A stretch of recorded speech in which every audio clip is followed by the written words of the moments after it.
33 కోట్ల చదరపు కిలోమీటర్ల వైశాల్యం, అందులో సగంకు పైగా సాగు భూమి, 10 జీవనదులు, 1.5 లక్షకు పైగా కర్మాగారాలు, 100 కోట్లకు పైగా జనం.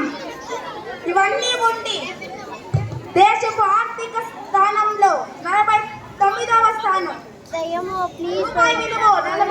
రూపాయి విలువలో 44వ స్థానం, పరిశుభ్రత ఆరోగ్యం విషయంలో 20వ స్థానం, ఎయిడ్స్ అందులో 2వ స్థానం, కుంభకోణంలో 3వ స్థానం. ఇలా ఎందుకు జరుగుతుంది మీరు చెప్పగలరా? కొంతమంది మంచి ముఖ్యమంత్రి లేరంటారు, కొంతమంది మంచి ప్రధానమంత్రి లేరంటారు, కొంతమంది మంచి మంత్రులు లేరంటారు, కొంతమంది మంచి పోలీసులు లేరంటారు.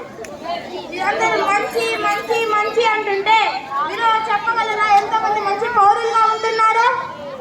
ఎంతమంది మీ బాధ్యతలు సరిగా నిర్వహిస్తున్నారు? క్రికెట్ టీమ్ లో కెప్టెన్ సరిగా ఉంటే సరిపోదు, టీంలోని 11 మంది సరిగ్గా ఆడితేనే ఇండియా గెలుస్తుంది.